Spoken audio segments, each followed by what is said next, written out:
Hi, I'm Cole Schaefer, professional painter, and welcome to 던-에드워드 Paint's How to Paint video series. You know, nothing in the world breathes life into your home like a fresh coat of paint. In this video, I'll show you the proper way to paint a room, from determining what painting supplies you'll need to how to use a brush and roller. We'll even show you tips for getting the job done right the first time. Now before you paint, remember, preparation is the key to a good paint job. If the prep work is done right, then the painting is easy. So to get an idea on how to prep the surface you will be painting, see our Prepping a Room for Painting video on 던-에드워ds.com/videos. So on to painting. Well, first you'll need to pick up some painting supplies. You'll need a canvas drop cloth to create a work area for getting your paint and painting tools ready, a 2.5-inch angular trim brush for trimming in around corners, windows, doors, and moldings, and a roller cover, handle, and tray for painting.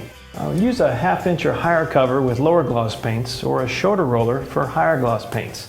Oh, and don't forget an extension pole to reach higher areas, especially if you have ceilings over 8 feet tall. And you also need a trim bucket to use if you're painting with a brush.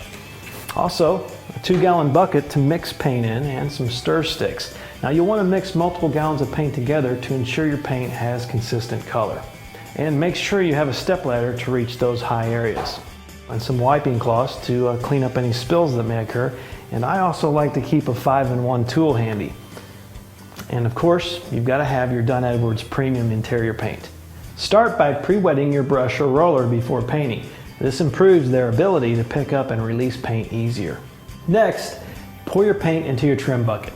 Now to make cleanup easier, reuse the 2-gallon bucket you used for mixing your paint as your trim bucket. Put just enough paint in the bucket to cover about 1/3 of the paint bristles.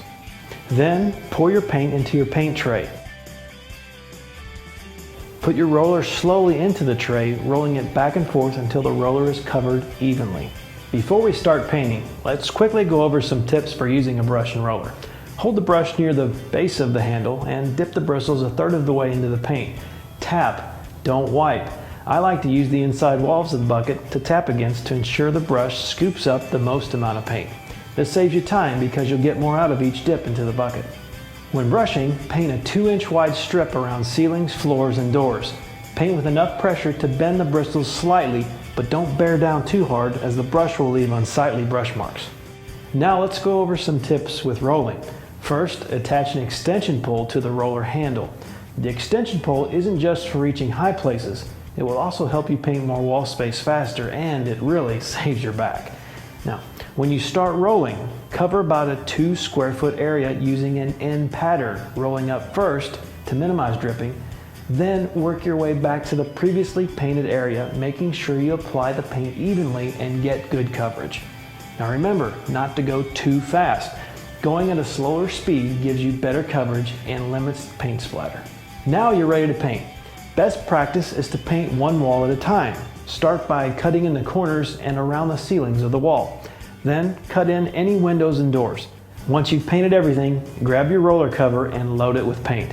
Now start at a corner and begin applying paint using the N pattern. Roll over as much of the brushed areas as possible. Also, roll as close as you can get to ceilings and floors without touching them. Once you've completed one wall, move on to the next. Why paint one wall at a time?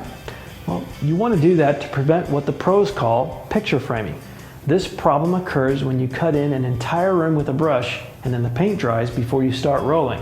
The roller texture will not match the smoother application of your brush, and your walls will look, well, they'll look like they're framed. After the entire room is painted, grab your brush, go back in, cut in around the floor and baseboards. There are less worries about picture framing along the floor because it's difficult to see any problems at floor level. Well, after the entire room is painted, the results, well, they'll look amazing, and you'll have a paint job you can be very proud of. If you have any more questions or need additional help, please visit your neighborhood 던-에드워ds paint store. For all of us here at 던-에드워ds Paints, I'm Cole Schaefer. Thanks for watching, and happy painting.